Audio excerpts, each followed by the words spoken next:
Welcome back to channel दोस्तों। तो कैसे हैं आप लोग? आशा करता हूं आप लोग अच्छे होंगे, मस्त होंगे। जैसे कि आप लोग का बिहार एससीईआरटी का जो समरी का सीरीज चल रहा था दोस्तों, ये इसमें आज हम लोग पढ़ने वाले हैं क्लास 7 का ज्योग्राफी का फुल आपका इसमें रहने वाला है समरी। इसको दो पार्ट करके हम बताएंगे आपको। इसमें टोटल नंबर ऑफ चैप्टर अगर के देखिएगा तो टोटल 13 चैप्टर आएंगे, बहुत ही बेहतरीन ढंग से, जैसे कि पहले वीडियो में आप लोग को बता चुके हैं उसी तरह इसको भी खत्म करेंगे हम। ऑलरेडी चैनल पे दोस्तों इससे पहले क्लास 6 का जो भी समरी था ज्योग्राफी का वो खत्म हो चुका है। 9th और 10th का जो हिस्ट्री था वो भी हम खत्म कर चुके हैं। आज 7 का इसमें दो पार्ट हम करेंगे। टोटल 13 चैप्टर है, तो 7 और 6 करके या 6 या 7 करके मैं अपने अनुसार उसको खत्म कर दूंगा, ताकि आपको आने वाले जो भी बिहार का वैकेंसी है दोस्तों, शिक्षक बहाली है, आप लोगों को मैं आशा करता हूं कि जितना जल्दी हो सके आपका कोर्स खत्म कर दूं और उसके बाद प्रैक्टिस स्टार्ट करूं। ठीक है, तो बहुत हो गई बातें, चलिए हम लोग क्लास को स्टार्ट करते हैं। जैसे ही अगर के क्लास 7 का आप ज्योग्राफी पढ़ते हैं तो यहाँ पे आपको नंबर ऑफ चैप्टर 13 चैप्टर मिलते हैं। ठीक है, तो आपको हम आज हम पहला, दूसरा, तीसरा, चौथा, पांचवा मतलब चैप्टर जितना हो सके देखता हूँ आपको बताने का कोशिश करेंगे। ठीक है दोस्त, तो चलिए जैसे पहला आप चैप्टर देखिएगा तो यहाँ पे है पृथ्वी के अंदर ताक झांक। तो चलते हैं अपने कंटेंट के ऊपर।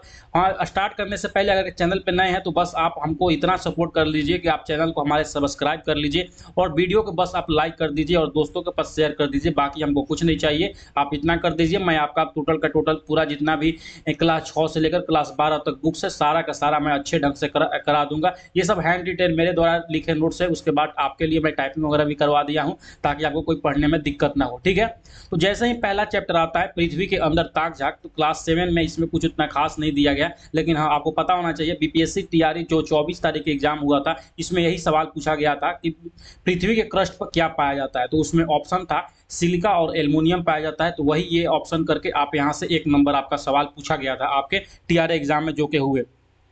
पता होगा दोस्त कि पृथ्वी के 3 सतह पाए जाते हैं। सबसे जो निचला सतह होता है उसको हम क्रस्ट बोलते हैं, जो उसके बीच का सतह होता है उसको मेटल बोलते हैं, तथा जो ऊपरी सतह होते हैं उसको क्रस्ट बोलते हैं। क्रस्ट को ही हम सियाल और उसके नीचे वाले सतह को सीमा और सबसे नीचे वाले सतह को नीफे यानी क्रोड बोलते हैं। जो सियाल होता है सिलिकॉन और एल्युमिनियम का ये परत पाया जाता है। ठीक है, निकोल और फेरस का यहाँ पे होता है, फिर सिलिकॉन और मैग्नीशियम का पाया जाता है सीमा में, यानी कि जो बीचों बीच होता है। आशा करता हूँ इतना समझ गए होंगे।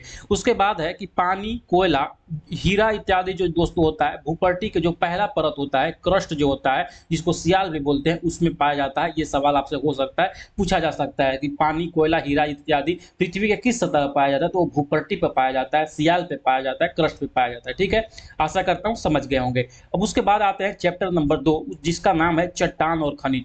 चट्टानें दोस्तों 3 प्रकार की होती हैं। ठीक है, पहले जो चट्टान 3 प्रकार के होते हैं। चट्टान कैसे निर्माण होता है हम बताते हैं। पृथ्वी के अंदर बहुत सारे घटनाएं होती रहती हैं दोस्तों। क्या होता है कि जो पृथ्वी के सबसे निचला परत होती है जिसको मैग्मा बोलते हैं, मैग्मा यहाँ पे पिघलते रहता है। क्या होता है फिर किसी तरह प्लेट का आपस में टकराने से बीच में एक गड्ढा बन जाता है और जो मैग्मा होता है दोस्तों बाहर निकलने लगता है। ये आप ज्वालामुखी के रूप में जैसे बोल सकते हैं। और जो ज्वालामुखी के रूप में दोस्तों जो पिघला हुआ पदार्थ होता है जो बाहर निकलता है, आने के क्रम में ऊपर या नीचे जम जाता है। ठीक है, ऊपर आके उस सतह पर जम जाता है, जो जम जाता है तो इतना हार्ड बन जाता है, उसी तरह से वहां पे वो मतलब चट्टान का निर्माण होता है। आशा करता हूँ समझ होंगे। चट्टान 3 प्रकार के होते हैं, आग्नेय चट्टान, अवसादी चट्टान और रूपांतरित चट्टान। आग्नेय चट्टान वही होता है जो डायरेक्ट रूप से जो पिघला हुआ पदार्थ जो पृथ्वी के अंदर पाया जाता है मैग्मा वगैरह, वो बाहर निकलने लगता है और आने के क्रम में ही मतलब बहुत गर्म होता है उस समय, आने के क्रम में ही वह धरातल के नीचे में यानी कि पृथ्वी की जो सबसे उपरला सतह है उससे थोड़ा सा नीचे ही या उस सबसे ऊंचा या सबसे मतलब सतह पर या कहीं भी, मतलब ये रास्ते में कहीं भी हो सकता है, वहां पे वो आते आते ठंडा हो जाती है और ठंडा होने के बाद क्या होता है कि वो जम जाता है जिसके कारण आग्नेय चट्टान का निर्माण होता है। आशा करता हूँ समझ गए होंगे। इसका उदाहरण है ग्रेनाइट, बेसाल्ट और एसिडियम। आपको याद रखना है बस 2 चीज यहाँ पे, ग्रेनाइट और बेसाल्ट, ये दोनों मोस्ट इंपोर्टेंट है। डायरेक्ट आपको सवाल ये नहीं पूछेगा आग्नेय चट्टान किसको बोलते हैं, आपसे ये पूछा जाएगा कि ग्रेनाइट और बेसाल्ट किस प्रकार के चट्टानों के उदाहरण है। तो आपको यहाँ पे डायरेक्ट यहाँ पे करना होगा किस चट्टान का उदाहरण है दोनों? तो दोनों चट्टान का उदाहरण है आग्नेय ग्रेनाइट और बेसाल्ट, आग्नेय चट्टानों का उदाहरण। ठीक, अगला पॉइंट आता है अवसादी चट्टान। इसका निर्माण पानी के अंदर तलछट परत दर परत होने पर काफी दबाव के कारण एक दूसरे से जुड़ जाते हैं दोस्तों, जैसे कि चूना पत्थर, पानी के बाहर बलुआ पत्थर, सेल इसी परतदार चट्टान का मतलब उदाहरण है। आपको याद रखना है अवसादी चट्टान क्या होता है, जिसको परतदार चट्टान भी बोलते हैं। इस पे परत दर परत होता है, मतलब एक लेयर होने के बाद बहुत, जैसे एक यहाँ पे ये चीज हो गए, बहुत ज्यादा इस पे और दबाव पड़ा तो ऊपर का जो एक और कुछ तलछट है जमकर यहाँ पे एक लेयर बना लेते हैं और ये दोनों आपस में जुड़कर ये चट्टान का निर्माण कर देते हैं। समझ गए होंगे। इसी चट्टान को हम बोलते हैं अवसादी चट्टान। इसका उदाहरण है चूना पत्थर और बलुआ पत्थर, आप लोग याद रखिएगा। उसके बाद नेक्स्ट आता है रूपांतरित चट्टान।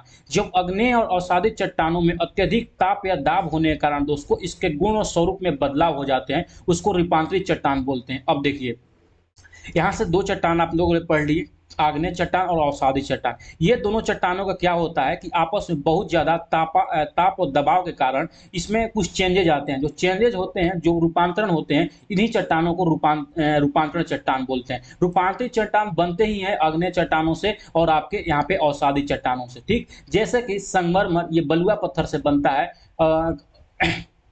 बलुआ पत्थर से बनता है दोस्तों। उसके बाद नाइस जो है, नीस चट्टान इसको बोलते हैं, नीस जो है वो ग्रेनाइट का रूपांतरण है। तो ये दोनों चीज आप लोग याद रखिएगा। इसमें याद करने वाला चीज यही दोनों है आपका कि जो संगमरमर है वो बलुआ पत्थर के रूपांतरण से बनता है और जो नीस है दोस्तों वो ग्रेनाइट के रूपांतरण से बनता है। आशा करता हूँ समझ गए होंगे ये इतना चीज। अगला आता है खनिज। खनिज किसको बोलते हैं? जो मतलब पृथ्वी के अंदर रॉ मटेरियल के रूप में जो मिलता है दोस्तों, उसको हम खनिज कहते हैं, मिनरल्स बोल सकते हैं इसको। ठीक है, ये दो प्रकार के होते हैं, धात्विक और अधात्विक। धात्विक में होते हैं जिसमें लौह युक्त पाए जाते हैं और जिसमें एक अलौह युक्त पाए जाते हैं। जो लौह युक्त पाए जाते हैं यानी कि लौह युक्त मतलब जिसमें लोहा का अंश पाया जाता है, जैसे लोहा, निकेल, मैग्नीज, कोबाल्ट, टंगस्टन इत्यादि। और अलौह में सीसा हो गया, जस्ता हो गया, सोना हो गया, चांदी हो गया, टीन हो गया, तांबा आदि इत्यादि हो गया। और अधात्विक में होते हैं जिसमें कार्बनिक के यौगिक होते हैं, जैसे कार्बनिक और अकार्बनिक। कार्बनिक में कोयला हो गए, पेट्रोलियम हो गए, और अकार्बनिक में अवरक हो गए, ग्रेफाइट हो गए। समझ गए होंगे। अगला पॉइंट की तरफ आते हैं। अगला पॉइंट है यहाँ पे, अगला पॉइंट नहीं, यहाँ पे आपका चैप्टर नंबर 2 खत्म होता है, यहाँ से स्टार्ट होता है चैप्टर नंबर 3। देखिए, ये जितने भी पॉइंट मैंने आप लोगों को अच्छे से समझा रहे हैं ना, आप जब किताब पढ़िएगा ना तो ये 3-4 पॉइंट से मतलब जो ऊपर में वही बताएं, इससे ज्यादा आपको उसमें पॉइंट मिलेंगे ही नहीं। क्योंकि देखिए लोअर क्लास का भी ये 7 क्लास का है, तो 7 क्लास में बच्चों को बस जो नॉर्मल है एक बाउंड्री को तैयार करना है, ताकि 10वां 11वां में जो पढ़ाया जाएगा बच्चों को, तो अच्छे से उनको समझ विकसित हो सके। तो छठा 7वां 8वां में उतना कोई इंपॉर्टेंट चीज नहीं है, मतलब जो पॉइंट फिर भी है मैं आपको इसीलिए अच्छे से बता दे रहा हूँ, ताकि जो अगला क्लास में हम पढ़ाएंगे तो आपको अच्छे से यहाँ पे विकसित हो सके आपके सोचने की क्षमता। चैप्टर नंबर 3 है यहाँ पे, जिसका नाम है आंतरिक बल एवं उससे बनने वाली भू आकृतियां। पहला आता है भूकंप। भूकंप क्या है कि पृथ्वी के ऊपरी सतह पर दोस्तों कई प्लेटों में विभाजित है। यह एक गतिमान रहते हैं, जिसके कारण इन प्लेटों के बीच कभी कभी टकराहट होती है एवं कंपन शुरू हो जाती है, वही भूकंप है। क्या है देखिए हम बताते हैं। जो पृथ्वी की सबसे ऊपरी सतह है वो प्लेटों से विभाजित है दोस्तों, बहुत सारे प्लेटों से होकर वो बने हुए। अब ये प्लेट आपस में गतिमान है। क्या होता है, कभी कभी ये दोनों प्लेट आपस में टकराने लगती है। टकराने से कभी कभी क्या होता है, कोई भी चीज टकराएगा तो उसमें कंपन होगा, या तो दोनों एक दूसरे टूट भी सकती है। ठीक है, तो ये जब आपस में टकराती है या रगड़ाती है तो उससे कंपन हो जाती है, उसी वही होता है कि पृथ्वी हिलने लगता है, तो उसी को हम भूकंप बोलते हैं। कभी ये तेजी से होने लगता है, मतलब ज्यादा टकराव होता है, कभी कम टकराव होता है तो कम होता है। भूकंप की तीव्रता यहाँ देखिए मोन इंपोर्टेंट पॉइंट है, सीस्मोग्राफ से मापते हैं। भूकंप की तीव्रता सीस्मोग्राफ से मापते हैं और रिएक्टर पैमाना पर भूकंप की तीव्रता मापने की यह एक इकाई है। आप लोग याद रखिएगा, भूकंप की तीव्रता सीस्मोग्राफ से और उसकी मापने की इकाई क्या है, तो उसको रिएक्टर पैमाने पर मापते हैं। यानी कि रिएक्टर पैमाने बोलते हैं ना, रिएक्टर पैमाने पर 5 के तीव्रता से भूकंप आया था, तो यानी कि उसको वो इंटेंसिटी बता रहा है वो चीज को। आप लोग समझ गए होंगे। अगला पॉइंट की तरफ आते हैं। अगला पॉइंट है कि पृथ्वी के सतह के नीचे वह स्थान जहां कंपन शुरू होता है उसको उद्गम केंद्र बोलते हैं, और उद्गम केंद्र के ऊपर भू सतह पर उसके निकटतम स्थान को अधिकेंद्र बोलते हैं। यहाँ पे आपको दो चीज देखने को मिला है, एक उद्गम केंद्र और एक अधिकेंद्र। ये दोनों सवाल में बहुत कंफ्यूजन वाला सवाल चीज है। देखिए, पृथ्वी के अंदर जहां पे प्लेटें एक दूसरे से टकराई उसको बोलते हैं उद्गम केंद्र, यानी कि उद्गम केंद्र में वहां से उत्पन्न हुई चीज, और इसी के जस्ट ऊपर में भूपट्टी पर जिस स्थान से ये चीज उत्पन्न होती है, जहां से भूकंप की शुरुआत होती है, उसको हम अधिकेंद्र बोलते हैं। आशा करते हैं समझ गए होंगे, बस इसमें कुछ ज्यादा समझने वाली बात नहीं है। पर्वत की ऊंचाई कम से कम 900 मीटर होनी चाहिए, मतलब पर्वत बोलेंगे ही तो उसको हम 900 से प्लस से उसको जाएंगे, 900 से जो कम आती है उसको हम पर्वत नहीं बोलेंगे। वलित या मुर्दार पर्वत जो होती है दोस्तों, हिमालय, हिमालय और रॉकी जो पर्वत है उसको बलित पर्वत के हम उदाहरण में लेते हैं। इससे पहले वाला जो क्लास 6 था हम सारे कुछ बता दिए, बलित पर्वत किसको बोलते हैं, ब्रह्मोत्तर पर्वत किसको बोलते हैं, और ज्वालामुखी पर्वत किसको बोलते हैं। तो इसमें बस आपको हम उदाहरण यहाँ पे मतलब इसका आपको यहाँ पे बस एग्जाम्पल देख लीजिएगा, कहा से एग्जाम में आपको एग्जाम्पल ही पूछा जाता है, ठीक है। तो जैसे कि यहाँ पे एग्जाम्पल देखिएगा तो आता है बलित पर्वत। बलित पर्वत किसको बोलते हैं दोस्तों, बोलते हैं हम यहाँ पे हिमालय को और रॉकी को। व्रंशोद पर्वत या ब्लॉक पर्वत किसको बोलते हैं, तो यूरोप का ब्लैक फॉरेस्ट पर्वत है दोस्तों, इसको भी बोलते हैं हम व्रंशोद पर्वत। और जो सतपुड़ा पर्वत है ये भी व्रंशोद पर्वत है, ठीक है। अगला आता है संचयन पर्वत या ज्वालामुखी पर्वत। जापान का फ्यूजियामा जो पर्वत है उसको ज्वालामुखी पर्वत बोलते हैं। फ्यूजियामा एक वहाँ का ज्वालामुखी भी है, आपको याद होना चाहिए। और अफ्रीका का किलिमंजारो ये भी ज्वालामुखी पर्वत है। ये देखिए ये सब वीवीआई पॉइंट है। फ्यूजियामा जो ज्वालामुखी पर्वत है वो कहाँ पर स्थित है, तो वो स्थित है आपका यहाँ पे जापान में, ठीक। वही अगर पूछेगा किलिमंजारो ज्वालामुखी कहाँ पर्वत स्थित है, वो स्थित है अफ्रीका में। तो ये सब चीजें अच्छे से आप लोग याद कर लीजिएगा, ठीक है। आगे बढ़ने से पहले हम बताना चाहूंगा कि जो भी लोग इसका पीडीएफ चाहते हैं या मतलब और भी ऐसा चीज कुछ चाहते हैं कि जिससे उनका टोटल क्लास 6 से 8 तक का पूरा सिलेबस कवर हो जाए दोस्तों, मेन जो पेपर 2 का होता है जिसमें 120 नंबर सवाल से आपका जो मेरिट बनता है, हम आपके लिए एक बहुत ही बेहतरीन तरीका का मतलब कंटेंट लेकर आ गए हैं। जैसे कि आप कंटेंट क्वालिटी देख ही सकते हैं जो पढ़ा रहे हैं। इसमें आपको इस कंटेंट में सिलेक्शन किट में क्या मिलने वाला है, तो क्लास 6 से 10 तक के जितने भी बुक्स है बिहार एससीईआरटी और एनसीईआरटी, अब देखिए ये दोनों बुक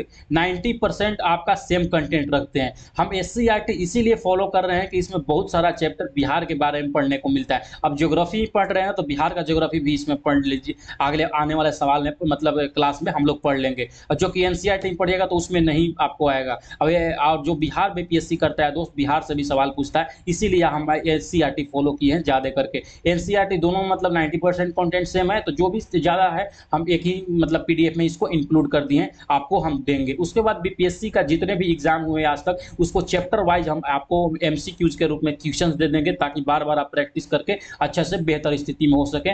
जब भी एग्जाम होगा उससे 10 दिन 15 दिन पहले 500 मोस्ट एक्सपेक्टेड हम करेंट अफेयर देंगे, जैसे कि टीआरई 1 में देते। मैक्सिमम लोग का मतलब रिव्यू था कि बहुत सारे सवाल दोस्तों सर उसमें से हमारा डायरेक्ट टू डायरेक्ट आया था, ठीक है। तो यही मैं जिसको भी चाहिए होगा अच्छे से खुद से तैयारी जो कर रहे होंगे बिना कोई कोचिंग वगैरह का, ये बहुत ही हेल्पफुल साबित होगा उन लोगों के लिए। अगर चाहिए तो दिए गए नंबर पे हमको व्हाट्सएप कर सकते हैं, वहाँ पे मैं आपको कुछ जानकारी प्रोवाइड करूंगा और उसके बाद पेमेंट करने के बाद डायरेक्ट मैं पीडीएफ जितना भी है आपको वहाँ पे सेंड कर देंगे। याद रखिएगा ये जो पीडीएफ दोस्तों हिंदी में पीडीएफ अवेलेबल है, पीडीएफ अवेलेबल है, ठीक है। तो आप लोग समझ गए होंगे। दिए गए अभी देखिए अगर पेमेंट कीजिएगा तो मात्र 299 मिल जाएगा। तो अगर चाहिए किसी को तो ले सकते हैं, अदरवाइज खुद से तैयारी कीजिए, हो जाएगा, ठीक है। अगला चैप्टर आता है यहाँ पे चैप्टर नंबर 4, जिसका नाम है वायुमंडल एवं इसका संगठन, ठीक है। इसमें क्या होता है, बस अमूमन एक नॉर्मल चीज दिया गया है कि वायुमंडल में दोस्तों गैसों की मात्रा क्या। सबसे ज्यादा पूछने वाला सवाल है कि वायुमंडल में कार्बन डाइऑक्साइड की मात्रा कितनी होती है, तो 0.03% आप लोग याद रखिएगा,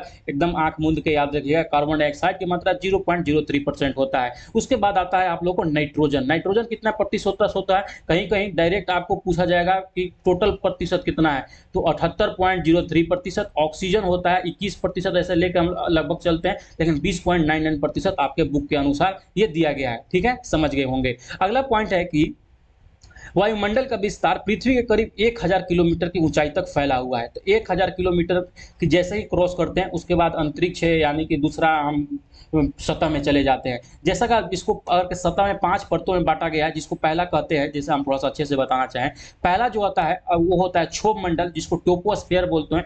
हम फिर बताना चाहते हैं, जो इससे पहले भी क्लास 6 में ये चीज़ बता दी है, लेकिन फिर बता रहे हैं। इसका अंग्रेजी आप लोग खास करके याद रखिएगा कि बहुत सारा एग्जाम हिंदी में नहीं पूछता है, टोपोस्फेयर, स्ट्रेटोस्फेयर, मेसोस्फेयर सब दे देगा, और जिनको नहीं याद रहता है वो गड़बड़ कर देते हैं। टोपोस्फेयर जो होता है क्षोभमंडल होता है, इसमें जितने भी मौसम की घटनाएं होती हैं दोस्त, ठीक है, जितने भी मौसम की घटनाएं होती हैं ये सब यहाँ पे होती हैं, जैसे कि बारिश होना, बादल बनना, ये सब चीज़ होता है। ठीक, ये एवरेज हाइट इसका जो होता है वो 13 किलोमीटर विषुवत रेखा पर होता है, और जो मतलब टोटल ओवरऑल लेकर चले तो ये 8 किलोमीटर की ऊंचाई तक पाया जाता है। उसके बाद आता है समताप मंडल, जिसको बोलते हैं स्ट्रेटोस्फेयर या ओजोन मंडल। ठीक है, इसमें वायुयान जो हम मतलब इंडिगो में बैठते हो आप लोग, हवाई जहाज जो है वो वायुयान जो उड़ते हैं वो समताप मंडल में उड़ते हैं। पृथ्वी के सतह से ये 50 किलोमीटर की ऊंचाई तक पाया जाता है। उसके बाद यहाँ पे है मध्य मंडल, जिसको मेसोस्फीयर बोलते हैं या उष्ण मंडल भी बोलते हैं, जिसमें सबसे सवाल देखिए, ये बीपीएससी में पूछा गया सवाल है कि पृथ्वी वायुमंडल के किस सतह में उल्कापिंड की घटनाएं होती हैं। वो होती है, यहाँ पे देखिए, उल्कापिंड की जो घटनाएं होती हैं वो होती है मेसोस्फीयर में, मध्य मंडल में, आप लोग याद रखिएगा। उसके बाद जो नेक्स्ट मंडल आता है वो आयन मंडल आता है, थर्मोस्फीयर होता है। इसमें क्या होता है कि जो भी रेडियो तरंगों से संबंधित चीज होता है, जैसे रडार का चलना, टीवी मोबाइल का चलना,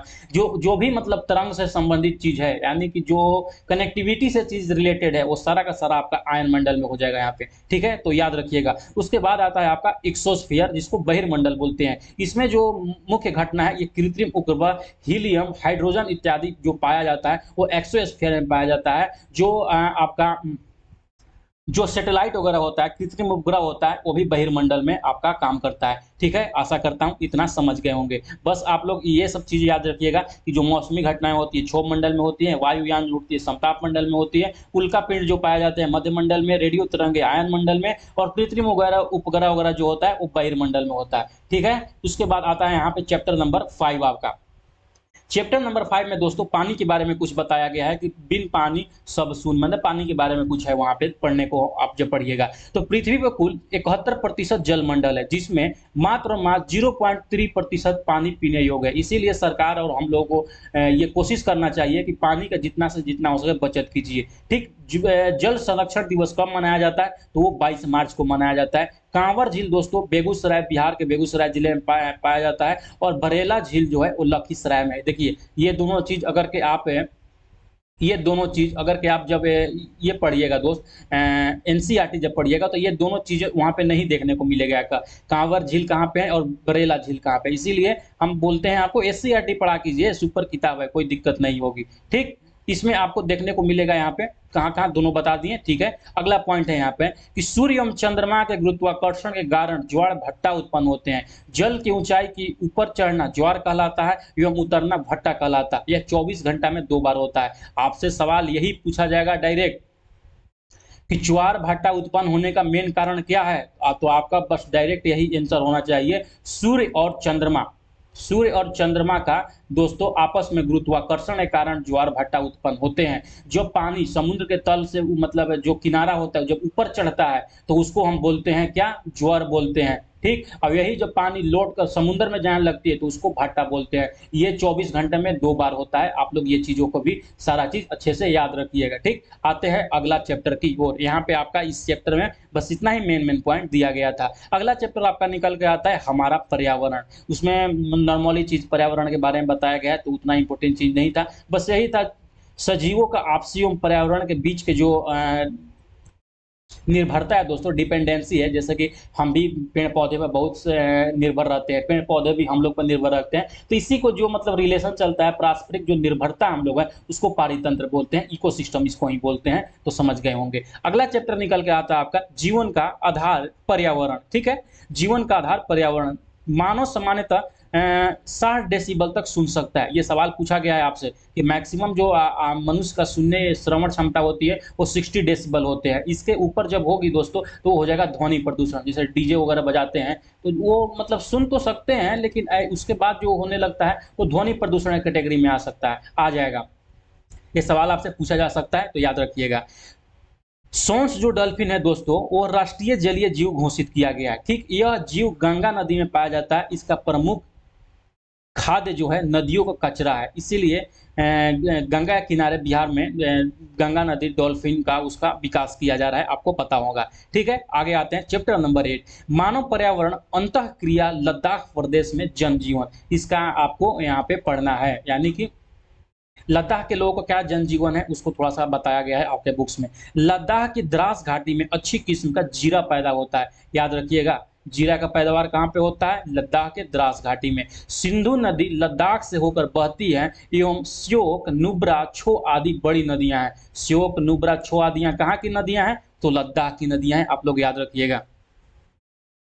अगला पॉइंट है दोस्त की काराकोरम दर्रा कश्मीर को तिब्बत से जोड़ता है, आप लोग इसको भी याद रखिएगा। लद्दाख में प्रमुख निवासी ईरानी एवं मंगोल प्रजाति के हैं।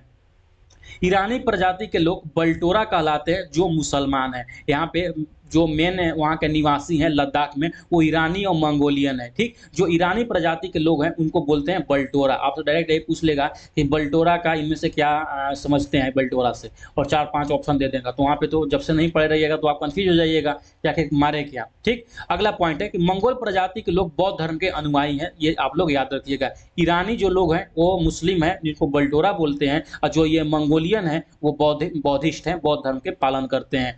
अगला है कि लद्दाख में बौद्ध मठों को गोम्पो कहा जाता है। ये देखिए मोस्ट इंपोर्टेंट है आपका, गोम्पो क्या बोलते हैं? लद्दाख में जो बौद्ध मठ है उसको गोम्पो कहा जाता है। ठीक, हेमिस थिक से लामा युक्त प्रसिद्ध बौद्ध मठ है। कौन कौन सा? हेमिस, देखिए हेमिस एक राष्ट्रीय उद्यान भी है वहाँ पे, और हेमिस बौद्ध मठ भी है, ये भी याद रखिएगा। हेमिस थिक से और लामा युक्त वहाँ का मतलब प्रसिद्ध बौद्ध मठ है आपका। अगला पॉइंट की तरफ बढ़ते हैं। अगला पॉइंट है यहाँ पे चैप्टर नंबर 9 आपका स्टार्ट होता है कि मानव पर्यावरण अंतःक्रिया थार प्रदेश में जनजीवन, इसको हमको देखना है। ठीक, यहाँ पे थार गुजरात एवं राजस्थान में पड़ता है, जैसे सबको पता होगा थार मरुस्थल कहाँ पे है। कुछ हिस्सा उसका राजस्थान में पड़ता है, जो मेजर हिस्सा है वो मतलब कुछ हिस्सा गुजरात में पड़ता है, जो मेजर हिस्सा उसका है राजस्थान में पड़ता है। थार रेगिस्तान में दोस्तों बबूल, खजूर, खेजड़ी, नागफनी इत्यादि वनस्पतियां पाई जाती है। इनकी पत्तियां चिकनी, छोटी और मोटी होती है। ठीक है, जो रेगिस्तानी जो पौधे होते हैं उसमें क्या होता है उसका विशेषता बताते हैं दोस्त। वो छोटी पत्तियों वाली होती है, और उनका जो सांस लेने का मतलब जो क्या बोलते हैं प्रकाश संश्लेषण करने का जो उसका होता है ना दोस्त, बाकी जो पौधे होते हैं वो अपने पत्तियों के थ्रू वहाँ पे प्रकाश संश्लेषण करते हैं। लेकिन जो ये राजस्थानी यानी जो सॉरी यहाँ पे रेगिस्तानी पौधे होती हैं दोस्त, उसमें पत्तियां बहुत छोटी पाई जाती है, जिससे उनका जो प्रकाश संश्लेषण का क्रिया होते हैं वो तना के द्वारा होता है। आपसे ये भी सवाल पूछा जा सकता है कि नागफनी का पौधा किस तरह से प्रकाश संश्लेषण करता है? ऑप्शन दे देगा पत्ती के द्वारा, जड़ के द्वारा, तना के द्वारा, छाल के द्वारा, तो वहां पे मान रहा है आपका तना के द्वारा, याद रखिएगा इस चीजों को। ठीक,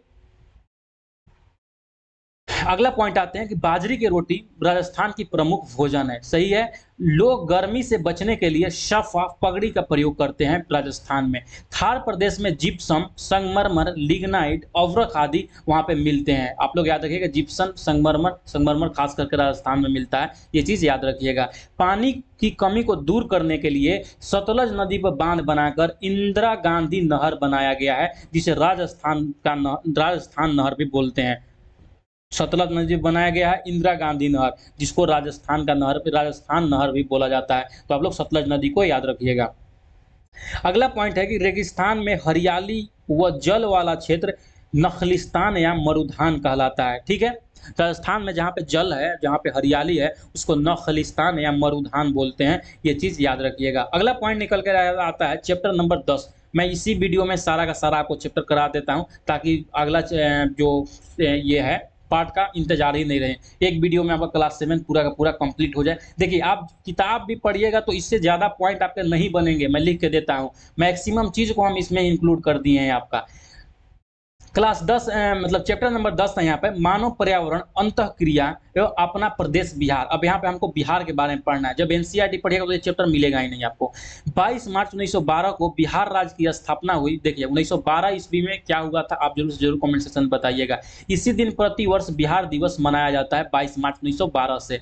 ठीक है, यहाँ वर्षा बंगाल की खाड़ी के मानसून के कारण होता है। बिहार में जो वर्षा होती है अप्रैल मई के महीनों में वर्षा होने के कारण आम के फल में तेजी से बढ़ने लगते हैं, जिसे मैंगो शावर कहते हैं। मैंगो शावर क्या है? तो मार्च अप्रैल मई के महीनों में दोस्तों बिहार में ये बारिश होती है, जिससे आम को फल को बहुत ही मतलब फायदा होती है, इसी को मैंगो शावर बोलते हैं। ठीक, बिहार की जलवायु उपोष्ण कटिबंध की है। मोस्ट इंपोर्टेंट है, कैसा है बिहार की जलवायु? उपोष्ण कटिबंध। बिहार में जो 75% भूमि कृषि योग्य है और बाकी 12% भूमि बंजर है, यानी वहां पे कुछ भी नहीं होता। अगला पॉइंट निकल कर आपका आता है कि भागलपुर में सिल्क, पूर्णिया में जूट, गया में सूती वस्त्र और पूर्वी चंपारण में बटन बनाने के उद्योग फेमस है, और मुंगेर में सिगरेट कारखाना है, जो कि बरौनी में तेल शोधक कारखाना है। तो ये चीज महत्वपूर्ण है, आपको एक बार इसको याद होना चाहिए।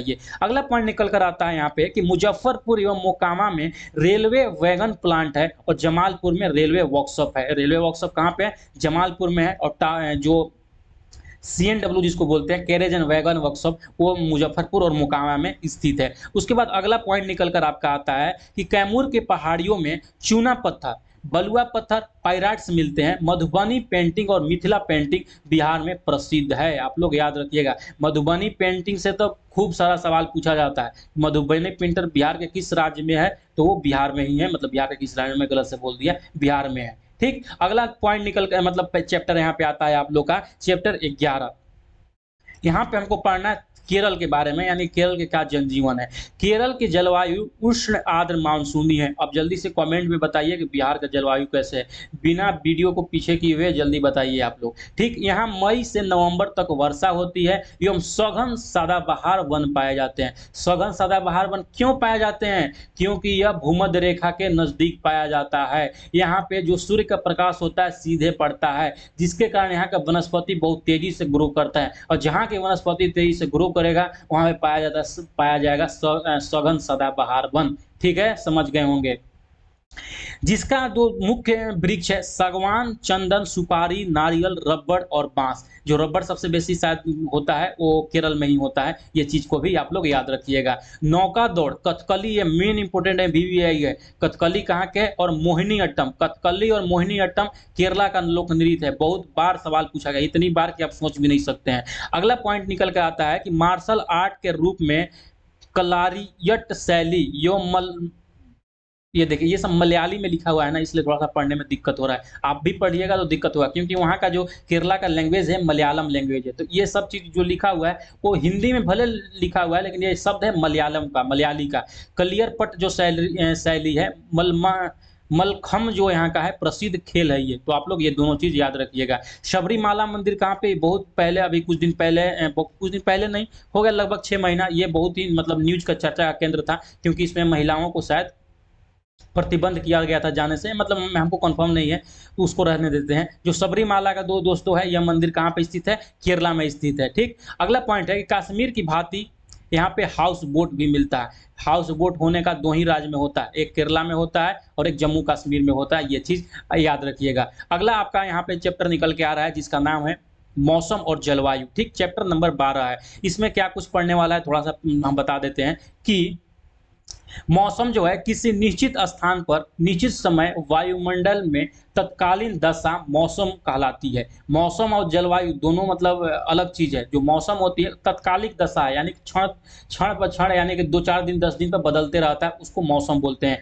और जलवायु जो दोस्तों है एक मतलब लंबे समय तक चलने वाला चीज है। मौसम की औसत दशा, यानी कि एवरेज वहाँ पे क्या चीज कैसा मौसम रहता है, उसको हम जलवायु बोलते हैं। तो दोनों ये अलग अलग चीज है, समझ लीजिएगा। ये तो खैर सवाल नहीं पूछेगा आपसे, लेकिन समझे रहिएगा, तो जब पढ़ाने जाइएगा बच्चों को अच्छे से वहाँ पे एक्सप्लेन कर सकते हैं। जो जलवायु होता है ये लैंड्स फॉर्म पर डिपेंड करता है, यानी कि एल से लैटिट्यूड, अल्टीट्यूड, नियर फ्रॉम सी, यानी कि वो समुंदर से कितना पास है, वहाँ का जो हवा चल रहा है दोस्तों वो किस दिशा में चल रहा है, वहाँ पे जंगल क्या है, वो ओशियन करेंट क्या है, गर्म मतलब जलधारा जिसको बोलते हैं, वहाँ का वर्षा कैसा है, वहाँ पे अगर के पर्वत वगैरह है कि नहीं, ये सब चीज़ों पर यहाँ का जो जलवायु, किसी भी क्षेत्र का जलवायु इसी पर आपका मतलब निर्भर करता है, जिसको नाम है लैंड फॉर्म। लैंड फॉर्म का यहाँ पे फुल फॉर्म जैसे आपको बता दिए हैं। ठीक है, उच्च दाब से निम्न दाब की ओर वायु गति पवन कहलाती हैं।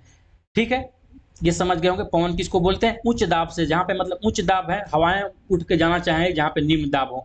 कोई भी चीज़ देखिए समझने के लिए क्या है कि जहाँ पे कोई चीज़ दबाएगा उसको, वो क्या सोचेगा कि हमें ऐसे निकल ले, कैसे भी कहीं के मतलब जहाँ फैल जाए चले जाए, तो उसी को हवा बोलते हैं। ठीक, अगला पॉइंट निकल के आता है कि पृथ्वी के सतह पर पड़ने वाली वायु का भार वायु दाब कहलाती है। ठीक है, जैसे ऊपरी वायुदाब और निचली वायुदाब, ये दो चीज़ों हैं। ठीक है, अगला पॉइंट निकल कर यहाँ पे आता है, विश्व की मुख्य स्थानीय पवनें कौन सा है, जो लू है भारत में चलता है। देखिए ये मोस्ट इंपोर्टेंट है, याद रखिएगा, सवाल यहीं से बनेगा आपका। जो चिनूक है दोस्तों, दक्षिणी कनाडा में ये चलता है, ये अमेरिका में भी कहीं कहीं देता है, तो ये चीज़ आपको याद रखिएगा। विली विली जो है ऑस्ट्रेलिया में, पूर्वी ऑस्ट्रेलिया में है। टार्नेडो जो है अटलांटिक महासागरीय क्षेत्र का ये जल धारा है, स्थानीय पवन है। जो टाइफून है दोस्तों, वह पूर्वी प्रशांत महासागरीय क्षेत्र का हवाएं हैं। और काल वैशाखी है, जो बंगाल की खाड़ी, खास करके वेस्ट बंगाल और बांग्लादेश में ये चीज़ चलती है। ठीक है, ये सब सारे चीज़ों को याद रखिएगा। अगला है यहाँ पे कि पवन मुख्यतः 3 प्रकार के होते हैं, जिसको बोलते हैं स्थानीय पवन और मौसमी पवन। ठीक है, और फिर अगला है, यहाँ बताते हैं पहले स्थानीय पवन क्या होता है। पृथ्वी के घूर्णन के कारण उत्पन्न जो पवन होती हैं, वो उत्पन्न होती है पवन दोस्तों, उसको स्थानीय पवन बोलते हैं। आपको पता होगा जब पृथ्वी घूर्णन करती है तो उससे हवा उत्पन्न होती है, उसी को स्थानीय पवन हो गया वहाँ पे, जिसमें हम आ जाते हैं पछुआ पवन और पूर्वी पवन है यहाँ पे आपका, ये आपका उदाहरण हो गया। उसके बाद आता है मौसमी पवन। पवन की दिशा मौसम अथवा ऋतु के अनुसार बदलती रहती है, उसको मौसमी पवन बोलते हैं। यानी कि हमेशा रैंडमली चेंज होने वाले पवन को मौसमी पवन। जैसे में अगर अभी बिहार में ठंडे आने वाली है तो शीत ऋतु में जो चलती है शीतलहरी, यानी कि शीतलहरी भी हो जाएगा तो आपका एक मौसमी पवन हो जाएगा। इसको चक्रवात बोलते हैं, प्रति चक्रवात आदि मौसमी पवन के ही घटना है। स्थलीय समीर क्या होता है, जब हवा जो है स्थल से समुद्र की ओर चलने लगती है, ये क्रिया रात में होती है, उसको स्थलीय समीर बोलते हैं। ठीक, और समुद्री समीर क्या होता है, हवा जब समुद्र से स्थल की ओर आने लगता है तो उसको, ये दिन में क्रिया होता है, उसको हम लोग बोलते हैं समुद्री समीर। ठीक है, समुद्री समीर मतलब समुद्र से स्थल की ओर, उसको बोलते हैं समुद्री समीर। स्थलीय समीर मतलब होता है जब स्थल से हवाएं समुद्र की ओर जाने लगती हैं, उसको बोलते हैं हम स्थलीय समीर। स्थलीय समीर और समुद्री समीर बहुत इंटरेस्टिंग टॉपिक है, कहीं बताएंगे हम कि किस तरह से ये घटना घटती है। अगला पॉइंट निकल के आता है चक्रवात। केंद्र में कम दबाव का क्षेत्र होता है, हवाएं केंद्र की ओर चलती है। भारत में 210 में काल वैशाखी एवं लैला नामक 2 चक्रवात आए थे। देखिए यहाँ पे सबसे महत्वपूर्ण जो आपका यहाँ पे चीज़ दिया गया है दोस्तों, वो दिया गया है आपका, क्या दिया गया है कि जो केंद्र होती है कम दबाव का केंद्र होता है। यहाँ पे आपका जो ये होता है चक्रवात का केंद्र, वो कम दबाव का क्षेत्र होता है, और हवाएं जो होता है केंद्र की ओर चलने लगती है। जो भारत का 2 मतलब चक्रवात फेमस है 2010 में, काल वैशाखी एवं लैला, ये दोनों चक्रवात है। भारत में अधिकांश चक्रवात अरब सागर और बंगाल की खाड़ी से उत्पन्न होते हैं। डायरेक्ट सवाल आपसे यही पूछा जाएगा वहाँ पे कि क्या, कि भारत में जो अधिकांश चक्रवात आती हैं किस कारणों से आती हैं, वो आते हैं अरब सागर से और बंगाल की खाड़ी से। चक्रवात, अब देखिए, अब भारत के अगल बगल में यही 2 है ही, अरब सागर है और बंगाल की खाड़ी है। हिंद महासागर है तो वो तो खैर अलग चीज हो गई अपना। ठीक है, समझ गए होंगे। अगला पॉइंट निकल के आता है आपको कि उत्तरी गोलार्ध में उत्पन्न चक्रवात की दिशा, सॉरी यहाँ पे उत्तरी गोलार्ध में दोस्तों, यानी कि नॉर्थ साइड में हम अगर देखें, यानी कि पृथ्वी के यहाँ पे ऊपर में यहाँ पे देखें, और दक्षिणी गोलार्ध हमारा यही ना हुआ, तो उसमें जो होती है उत्तरी गोलार्ध में एंटी क्लॉकवाइज होती है। महत्वपूर्ण पॉइंट है, याद रखिएगा। और जो दक्षिणी गोलार्ध में होती हैं वो क्लॉकवाइज में होता है। यहाँ पे होगा तो ये इस तरह का तरीका से चलेगा, यानी कि हवाएं की दिशा होगी, और यहाँ पे जो आएगी वो इस तरह से आएगी। तो ये चीज़ों याद रखिएगा, उत्तरी गोलार्ध में एंटी क्लॉकवाइज और दक्षिणी गोलार्ध में क्लॉकवाइज। अगला पॉइंट निकल कर आता है कि प्रति चक्रवात उच्च दाब का केंद्र होता है। चक्रवात जो होता है निम्न दाब का केंद्र होता है, कम दाब का केंद्र होता है, और जो प्रति चक्रवात उसका जस्ट उल्टा होगा, यानी कि उच्च दाब का केंद्र होगा। हवाएं केंद्र की बाहर की ओर चलती है प्रति चक्रवात में, और चक्रवात में केंद्र की ओर चलती है। ये दोनों चीज याद रखिएगा। दक्षिणी गोलार्ध में क्लॉकवाइज होती है, यहाँ पे होगी जो, यहाँ पे जो होगी ये क्लॉकवाइज में होगी दक्षिणी गोलार्ध में। और सॉरी यहाँ पे दोस्तों, यहाँ पे हम गलत बोल दिए। यहाँ पे उत्तरी गोलार्ध होगा, यानी कि सारा चीज़ इसमें चक्रवात के विपरीत में चलता है। उत्तरी गोलार्ध में जैसे यहाँ पे एंटी क्लॉकवाइज़ था, तो यहाँ पे क्लॉकवाइज़ हो जाएगा। दक्षिणी गोलार्ध में यहाँ पे एंटी क्लॉक हो जाएगा। ठीक, समझ गए होंगे। अगला पॉइंट निकल कर आता है कि जलवाष्प का जल में बदलने की प्रक्रिया क्या कहलाती है? संघनन कहलाती है। जलवाष्प जो है उसको फिर से जल में बनाने की प्रक्रिया को संघनन कहते हैं। अगला पॉइंट है कि वर्षा प्रकृति के आधार पर 3 प्रकार के होते हैं: संवहनीय वर्षा, पर्वतीय वर्षा और चक्रवाती वर्षा। जो विषुवतीय प्रदेशों में वर्षा होती है उसको संवहनीय वर्षा बोलते हैं, और जो पर्वतीय क्षेत्रों में होती है उसको पर्वतीय वर्षा बोलते हैं। और चक्रवाती वर्षा किसको बोलते हैं? कि जब निम्न दाब का क्षेत्र भरने के लिए विभिन्न दिशाओं की पवनें आती हैं, जिससे आर्द्रता संघनित होकर वर्षा होती है, उसको बोलते हैं चक्रवाती वर्षा। यह वर्षा उष्णकटिबंधीय क्षेत्र में होती है। जैसे कि आपको बताया अभी ऊपर में कि जो हवाएं होती हैं उच्च दाब से निम्न दाब की ओर चलती हैं। जहां जिस क्षेत्र में भी निम्न दाब का केंद्र बन जाता है वहां पे, तो अगल बगल की जो भी हवाएं होती है दोस्तों, इस क्षेत्र की ओर बढ़ने के लिए, मतलब भरने के लिए दौड़ी चली आती है, बहुत तेज गति से चलने आती है, और यहाँ पे आने पर अपने साथ आर्द्रता लेकर आती है, जिसकी वजह से यहाँ पर बारिश होने लगती है। उसको बोलते हैं चक्रवाती वर्षा। ठीक है, कैटरीना क्या है? एक चक्रवात है, आप लोग याद रखिएगा, ये पूछ सकता है, हो सकता है। और यहाँ पे सबसे लास्ट चैप्टर आता है क्लास 7 का आपका, कि क्या है कि मौसमी संबंधी उपकरण। सबसे 13 में सबसे लास्ट है, जो वहाँ पे एक ही पॉइंट सबसे इंपॉर्टेंट पॉइंट रहता है आपका, कि वर्षा का मापन किस यंत्र से होता है, तो वो रेन गेज यंत्र से होता है। ठीक है, यहाँ पे क्लास 8 आपका दोस्तों समाप्त होता है। तो कैसा लगा वीडियो जरूर जरूर कमेंट सेक्शन में बताइएगा। और आगे अब आपका, सॉरी यहाँ पे क्लास 8 नहीं, क्लास 7 आपका कंप्लीट होता है। आगे वाले जो अभी क्लास आएगा, क्लास 8 का हम ज्योग्राफी कंप्लीट करा देंगे। उसके बाद 9 10 करके सारा का सारा दोस्तों टाइम रहते हुए बस हम कंप्लीट करा देंगे। बस आपको हमको सपोर्ट करना है। जल्दी से जल्दी वीडियो को लाइक कर दीजिए अभी तक नहीं किए हैं तो, और चैनल को सब्सक्राइब करके अपने दोस्तों के पास भी शेयर कर दिए। ठीक है, चलिए मिलते हैं नेक्स्ट वीडियो के साथ में। तब तक के लिए पढ़ते रहिए, मुस्कुराते रहिए। मिलते हैं नेक्स्ट वीडियो में।